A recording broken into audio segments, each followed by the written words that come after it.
In this video, I'm going to give you a March 2020 UFO Disclosure update. In 2008, a Defense Intelligence Agency-sponsored program was initiated called AATIP, Advanced Aerospace Weapons Systems Applications Program. This program was run by subcontractor BAASS, Bigelow Aerospace Advanced Space Studies. BAASS was a subsidiary of Bigelow Aerospace owned by Robert Bigelow. AATIP was a contract the DIA awarded for the production of technical papers under the umbrella program AATIP, Advanced Aerospace Threat Identification Program.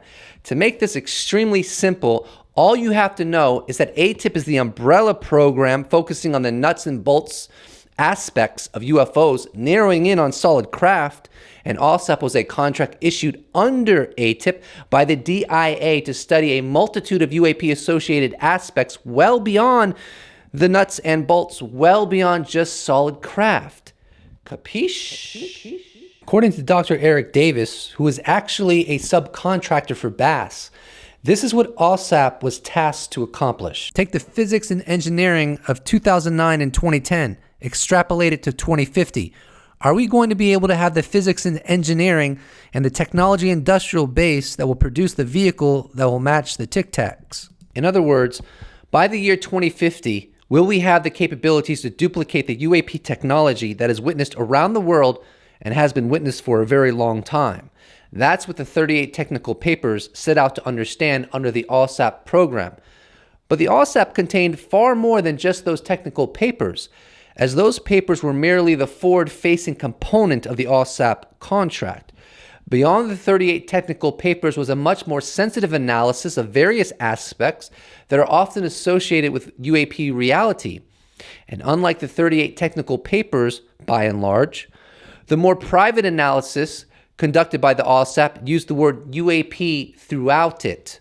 We'll go more into the significance of that further in this video. What's very interesting is that when this program was instituted, it was done under the auspice that UAPs are real. In my opinion, this is an indictment to the reality that there is a tiny US government component that has absolute forensic proof hundreds of times over that we are not alone in the universe. John Greenwald recently mentioned that some of the most classified UFO documents reside within the DIA and that it has been a big struggle to get some of those documents released. So do some personnel working for the Defense Intelligence Agency know that we are not alone? And has the DIA known this for decades? 100% they have, in my opinion. It's really pretty obvious to me. This brings us to the reality that there is a UFO cover-up within the United States government. And what really pisses me off is that this is not an accepted fact among the institutions of our world. How is it even remotely possible that the scientific, journalistic, academic, theologic, and all other influential institutions are not fully aware and disgusted that the US government covers up UFO reality? Bear in mind, the two biggest questions humans have is 1, does consciousness survive death? And 2, are we alone in the universe? The answer to the first question is unknown. The answer to the second question is being covered up by the United States government. There really is no way of getting around that.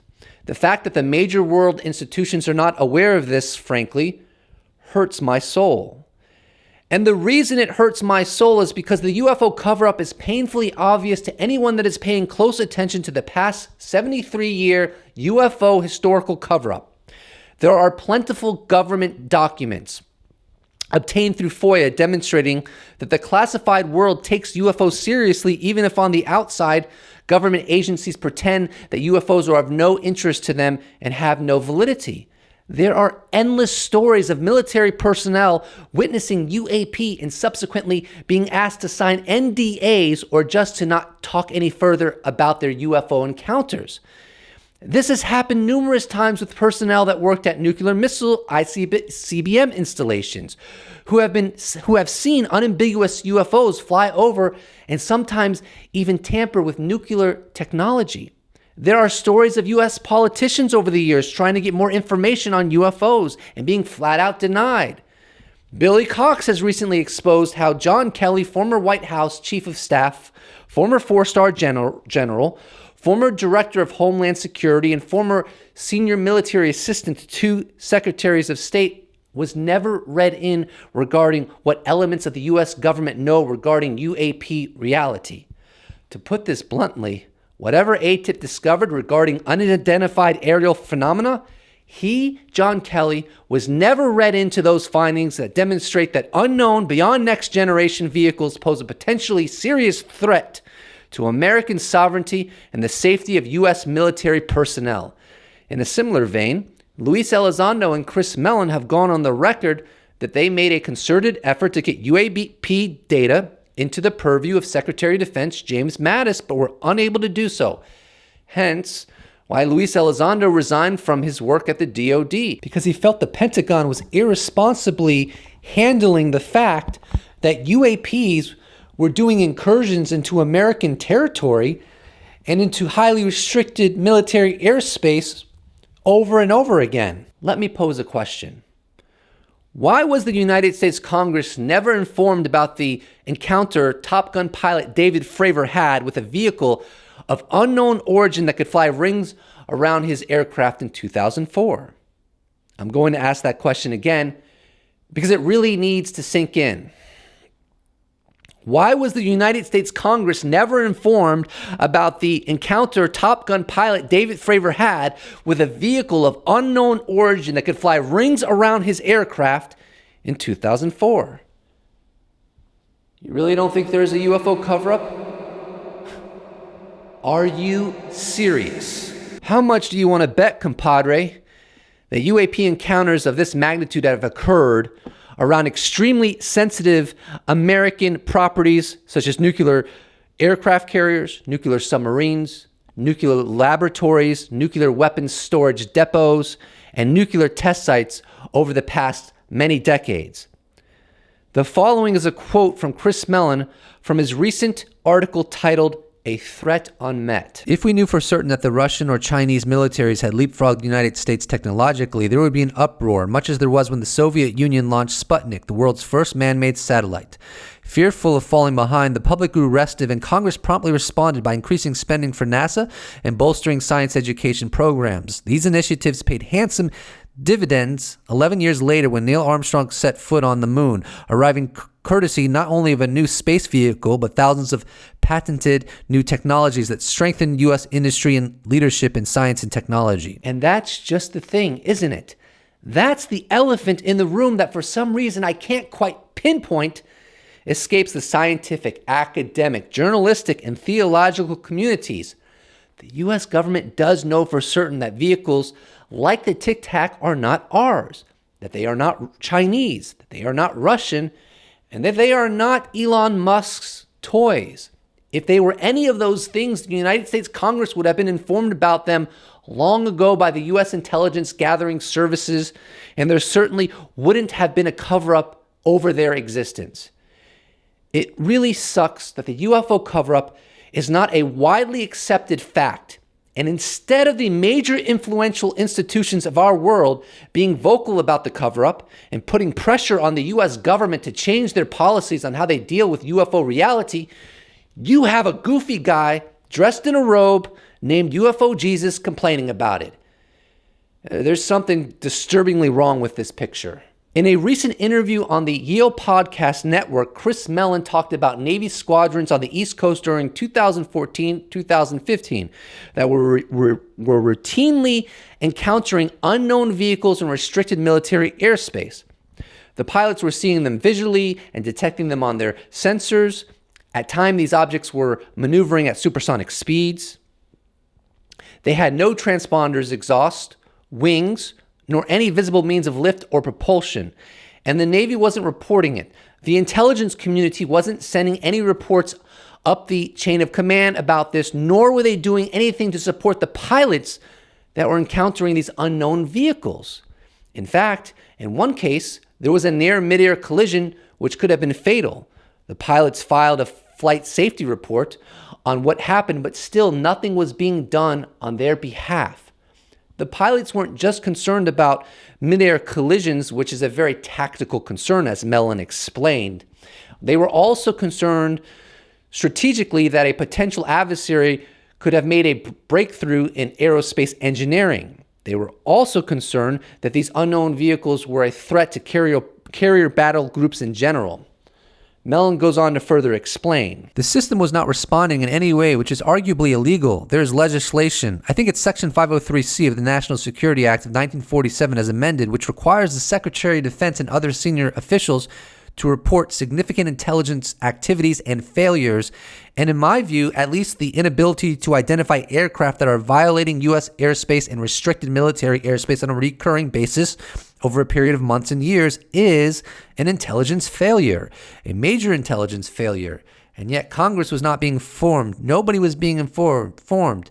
So this was, to me, upsetting, outrageous, unacceptable. So whether you want to call it a UFO cover-up or a truth embargo, the bottom line is that there really is no mystery why UFOs are not properly handled within the national military intelligence security apparatus. It's because a long time ago it was determined by the U.S. government to handle this non-human presence in a very secretive way outside of the purview of Congress, the vast majority of the military, the vast majority of the intelligence community, and all of the American people. It's a disgrace. And it is a betrayal to not only the American people, but the U.S. military service members everywhere, in my opinion. How dare this policy continue? The UFO subject is a subject that has so much gravity that there should be oversight to how it is handled as opposed to what's going on today, where study of this presence is sequestered away and everyone else that has a need to know is left in the dark. Because we all have a need to know, and no amount of mental gymnastics will alter that gospel truth. Now, the stigma behind the UFO subject was at least partly engineered by the American government back when UFOs were initially being seen and reported. So the cover-up in many respects doesn't really need a whole lot of effort from within to ensure that it flourishes as it still does today. As Chris Mellon makes clear from his recent article, Joseph Gradisher, spokesman for the Deputy Chief of Naval Operations, admitted that the vehicles in the declassified Navy videos are neither a hoax nor secret U.S. test aircraft. The Navy designated the objects contained in these videos as unidentified aerial phenomena, or UAP. In other words, they might be Russian, Chinese, or even alien spacecraft. Whatever they are real. They aren't ours, and they continue to violate U.S. airspace with impunity. With that short statement, the Navy upended the conclusions of every prior U.S. government examination of the UFO phenomenon, from Project Sign in 1948 to Project Blue Book, which was terminated in 1969. Written when the Cold War was in full swing, these reports were designed to debunk UFO sightings and discredit civilian UFO researchers in order to reassure rather than inform the public. It is hardly surprising, then, that despite hundreds of cases defying explanation, the Air Force concluded there was no evidence of developments or principles beyond the range of modern scientific knowledge, and that no case reported, investigated, and evaluated by the Air Force has ever given any indication of threat to our national security. The only scientist assigned full-time to Project Blue Book, astronomer Alan Hynek, expressed his contempt for these findings, calling the project's statistical methods nothing less than a travesty, and the attitude and approach within Blue Book illogical and unscientific. It is now obvious that the stigma the Air Force sought to create worked only too well, causing most U.S. military and intelligence personnel to conceal rather than report UFO UAPs, a process of self-blinding that resulted in decades of lost data. Here, Chris Mellon goes into the difficulty of pushing the UAP subject forward. But even after the Navy publicly admitted and acknowledged that these incidents are genuine and that these vehicles are truly unidentified and we don't know where they're from, and we don't understand their means of propulsion, the Navy has publicly acknowledged that these are truly unidentified aerial phenomenon, aerial vehicles. And still, the department is not, the Air Force is not cooperating with the Navy. They don't want to investigate. Congress is doing nothing. There's still lethargy and inertia. And virtually nothing is happening to this day, even notwithstanding those public admissions, to try to get to the bottom of this.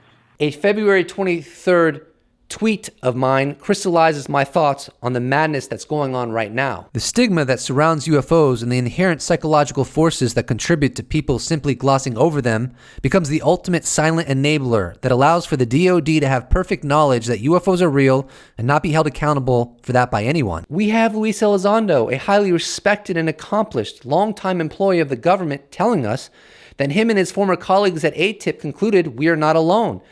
And by the way, it was recently revealed by Tim McMillan that Luis Elizondo was a White House intelligence aide at one point, and that as the head of AATIP, he was so good at his job that when he left AATIP, he had to be replaced by someone 5 rankings higher than him just to match his level of work. To put that in perspective, his replacement is more highly ranked than the Pacific Fleet commander in the Navy. It should also be mentioned that having such a highly ranked individual currently running AATIP is a testament to how important that program still is to the U.S. government, contrary to what some attempt to assert. We also have Chris Mellon telling us the phenomenon is real. He had the 3rd highest intelligence position at the Pentagon as the Deputy Assistant Secretary of Defense for Intelligence. Beyond Elizondo and Mellon, we have highly trained military aviators and technicians telling us that what was encountered during the USS Nimitz UFO event series is unknown technology. And in Tim's Popular Mechanics article, it cited that insiders say that this past year, during a closed-door meeting with the Senate Intelligence Committee, Brigadier General Richard Strapp, director of the DoD Special Access Program Central Office, testified the mysterious objects being encountered by the military were not related to secret U.S. technology. What's interesting about the 38 technical papers known as DIRDs, Defense Intelligence Reference Documents, that BAASS was contracted to produce under AATIP, is that 2 of those papers done by Dr. Kit Green were so UFO-centric that the DIA itself chose to not include them on congressional servers and would only allow members of Congress to see them upon request. In addition to this, all of the technical papers were peer-reviewed by DIA scientists except for Dr. Kit Green's 2 UFO-centric papers. This unambiguously highlights how squeamish the American government is regarding UFOs, even though UFOs are just a fact of reality in the same way that sharks in the ocean are. One of Kit Green's papers that had UAP littered throughout it that the DIA wanted to conceal to some extent was on the medical effects of UAP encounters.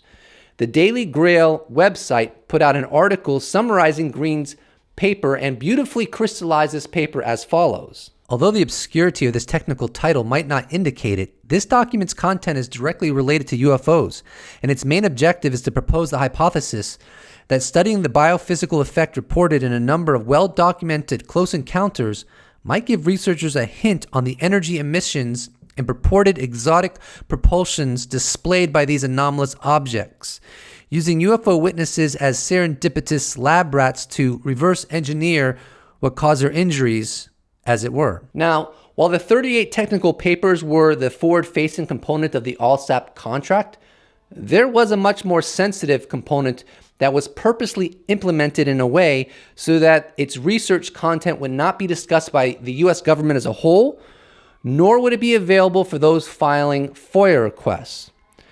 The more sensitive and extremely explicit UFO-centric stuff that the AATIP contract was responsible for, outside of the 38 technical papers, was structured so that the fruits of that research effort were proprietary property of Bigelow Aerospace under U.S. law.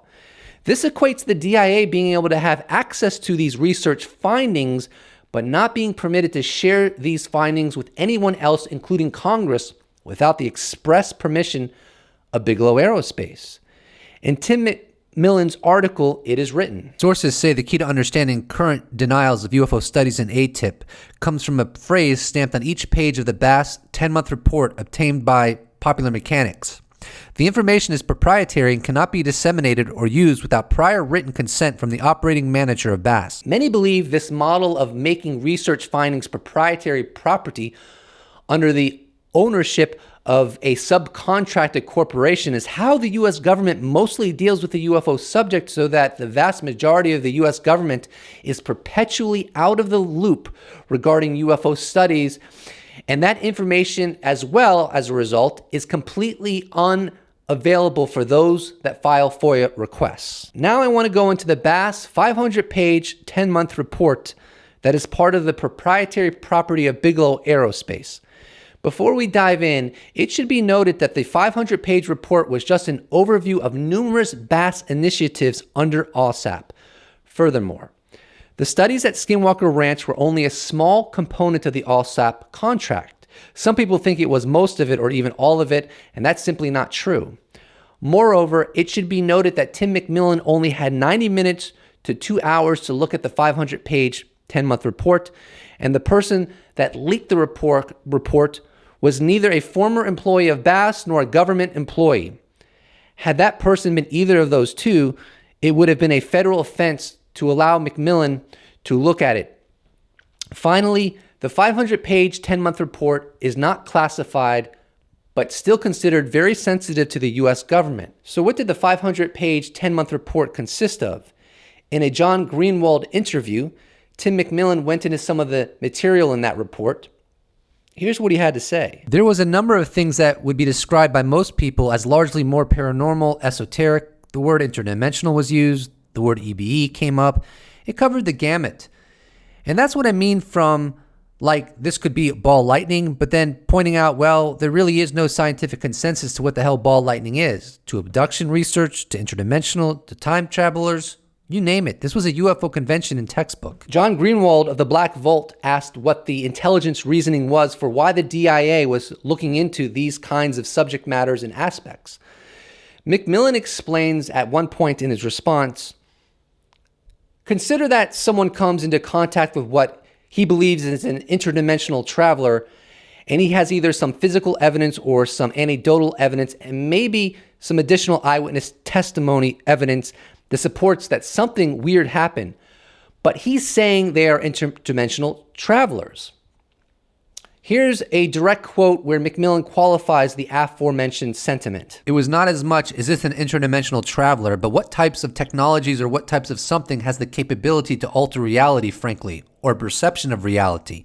Is there a technology out there that can interfere with how you perceive an experience of the world around you? So the AATIP study was simply tasked with examining the multitude of aspects commonly associated with UAP, running the full gamut, and trying to uncover if there is a way to do what the purported phenomena is allegedly capable of doing, even if it just means understanding it on a theoretical basis. The program was much less concerned on what people were actually experiencing. Furthermore, Skinwalker Ranch was mentioned in the 10-month, 500-page report as a living laboratory for non-human intelligences. But bear in mind, as I told you earlier, Skinwalker Ranch was only a small component of the AATIP effort. Now, there is one component of the 8,000-word Popular Mechanics Tim McMillan article that has not been given the attention it deserves, in my opinion. Tim highlights that portion here. For me, this was the most significant part of this whole ordeal. There's a lot more that goes with this, however.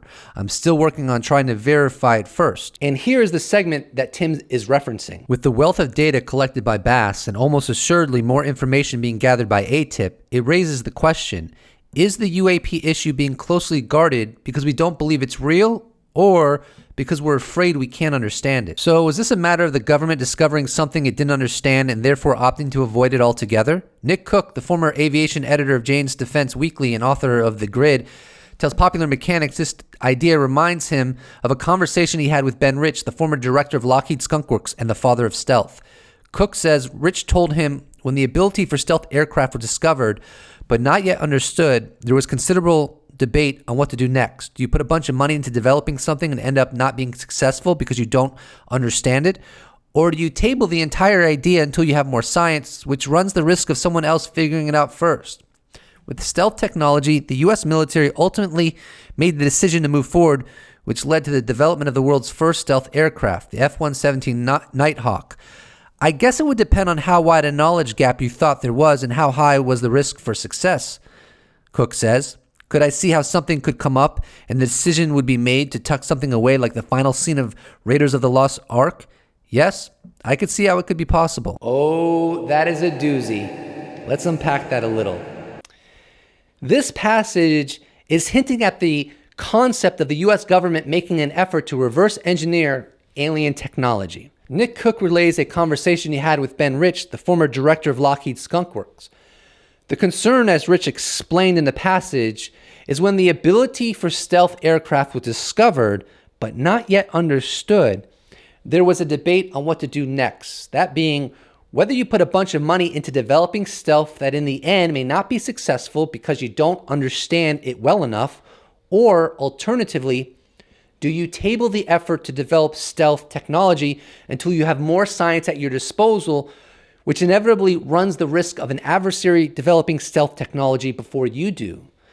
The American government decided to go forward with developing stealth technology even though success was not guaranteed. As a result of that decision, the F-117 Nighthawk was the fruit of the effort.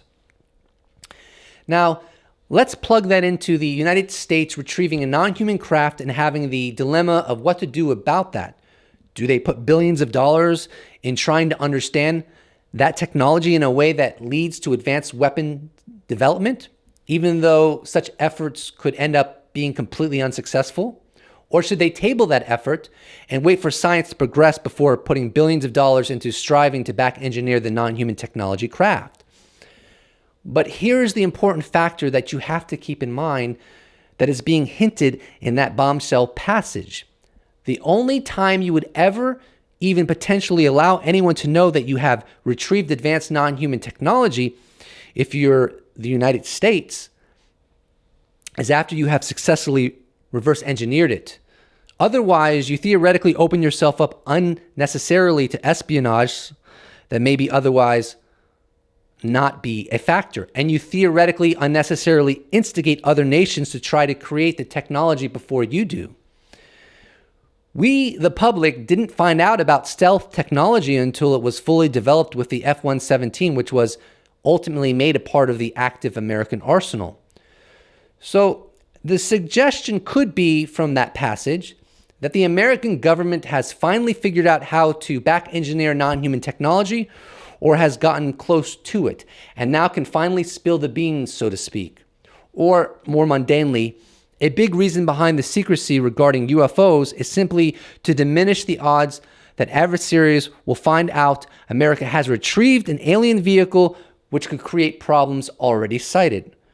Regardless of this being part of the reason behind the secrecy, it's my opinion that if the United States has retrieved an alien craft, it's probably already been detected among some adversaries and certainly does not justify foregoing telling Americans the truth about UFOs, since, frankly, we all have an urgent need to know.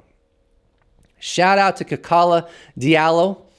In some circles, he's known as the Oracle, for discussing this portion of Macmillan's article with me and helping me better grasp it.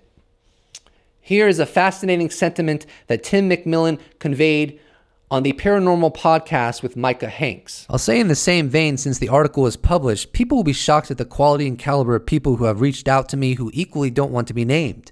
But in terms of what their professions, where they come from, or who they are who are sharing their own UFO stories, some of them very compelling.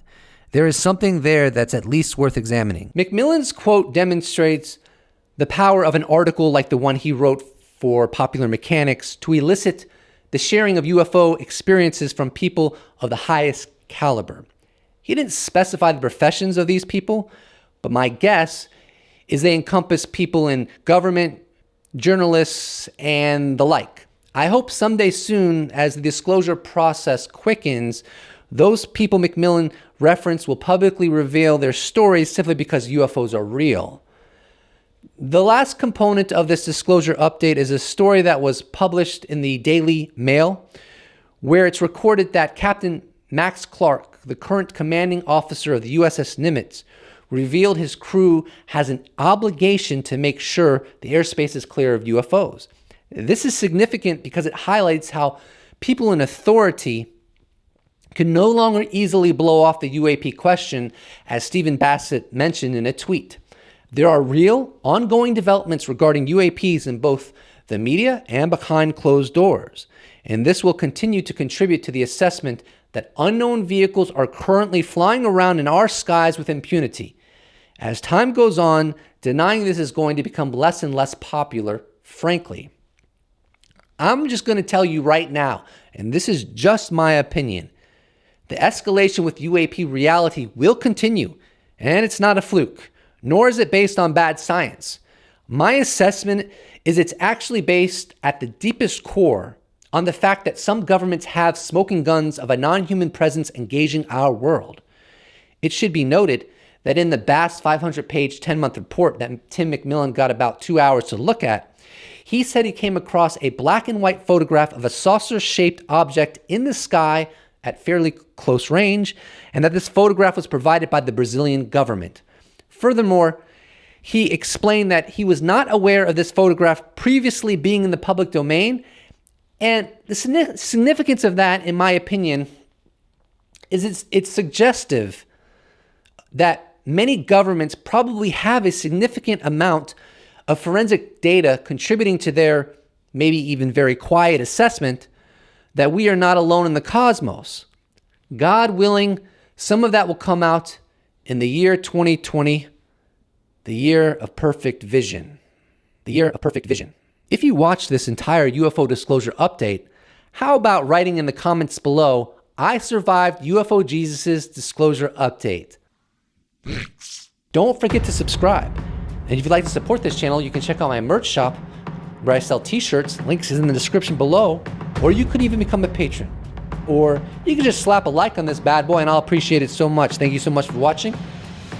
And I look forward to seeing you in the next episode.